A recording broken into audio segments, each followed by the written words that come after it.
name is Waffles, and I'm a government whistleblower turned political commentator, and here are the top economic news highlights for the past 24 hours. Market activity and outlook. Stock futures flat entering December. U.S. stock futures showed minimal change as markets prepared for the start of the trading week. This lack of movement followed a volatile but overall gaining November, with traders now setting their expectations for the traditionally strong trading month of December. The main stock market remains closed until the opening bell on Monday. Elon Musk criticizes tariffs in recent public commentary related to the administration's aggressive use of tariffs. Tech executive Elon Musk has quoted as strongly criticizing the policy, calling tariffs market distortions and that they make no sense. This reflects the ongoing public business sector debate regarding the long-term economic impact of current U.S. trade policy. Key economic context, consumer confidence plummets as no major hard economic data was released over the weekend. The most recent critical context is the sharp fall in U.S. Consumer Confidence Index released last week for November. The expectations index remains below the critical 80-point threshold for the 10th consecutive month, which is historically a key indicator signaling potential recessionary pressure. This consumer sentiment continues to heavily influence the near-term economic outlook. Stock futures slip amid Asia's weak factory data. U.S. stock futures began the new week slightly lower. S&P futures down nearly 0.7%, reacting negatively to overnight news that manufacturing activity in several major Asian trading partners, including Japan, was weaker than expected. This indicates that global industrial slowdowns are weighing on the outlook for U.S. corporate earnings and are the first negative signal for the start of the December trading month.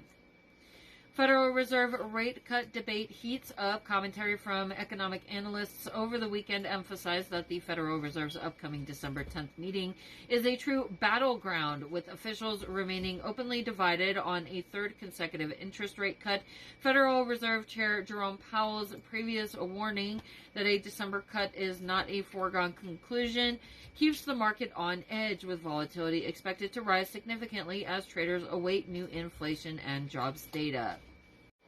Surge in U.S. arms manufacturing revenue. Revenues from the sales of arms and military services by the world's 100 largest arms-producing companies, many of which are based in the U.S., rose sharply in 2024, reaching a record $679 billion globally, up 5.9%.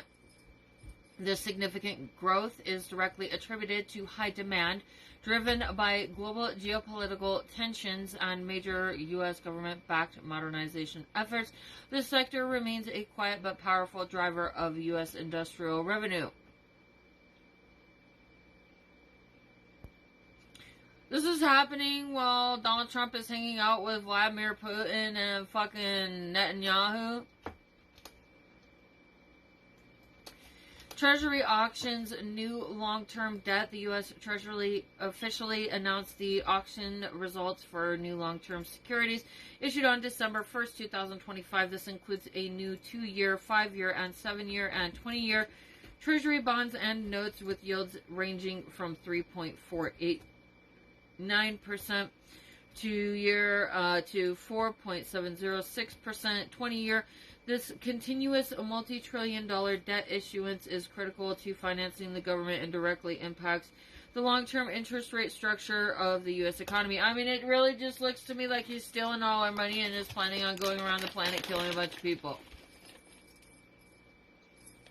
That's what this looks like to me.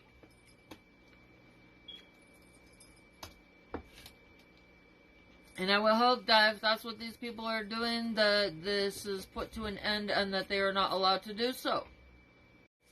Under the radar, dividend raises signal corporate confidence. Several under the radar dividend kings, companies that have increased dividends for 50 plus consecutive years, recently declared new dividend raises. For example, automatic data processing, ADP, announced a 10% quarterly payout increase in mid-November. These increases, while not headline news, signal robust and reliable cash flow confidence within established American corporations, providing an optimistic counterpoint to broader recession fears. This is not something to be optimistic about. They're giving out money right now, but they are not likely to sustain it. And I've heard warnings that this is a bad indicator because buybacks are going on right now. Cleveland Fed signals high recession risk. A report from the Federal Reserve Bank of Cleveland has indicated a 24% chance that the U.S. economy was already in a recession as of October 2025. This is a significant red flag from a regional Fed bank, which noted worrying indicators in its district, Ohio, parts of Pennsylvania, West Virginia, and Kentucky, such as rapidly rising credit card debt and persistent job insecurity. This regional data contrasts with some broader national metrics and highlights growing economic unevenness. Weak Asian factory data drags U.S. futures down. U.S. stock futures for the S&P 500 slipped by nearly 0.7% overnight and into early Monday trading. This negative movement was a direct reaction to data released in Asia showing weaker than expected factory activity in key U.S. trading partners like Japan. This emphasizes the immediate feedback loop between global manufacturing health and U.S. market confidence, particularly in sectors dependent on international supply chains and trade. ISM manufacturing report anticipated to show contraction. Market focus is currently fixed on the upcoming November ISM manufacturing index release due Monday.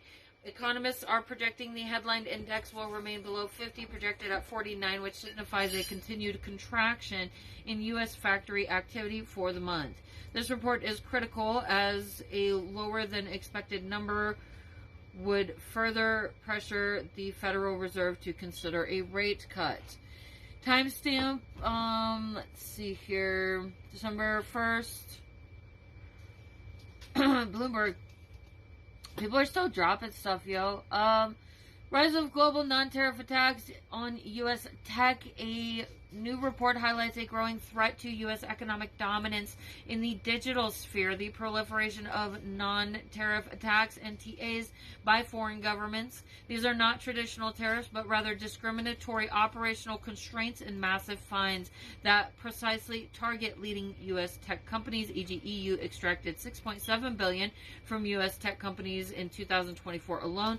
This represents a quiet but costly new form of trade barrier that undercuts U.S. digital exports and global market structure.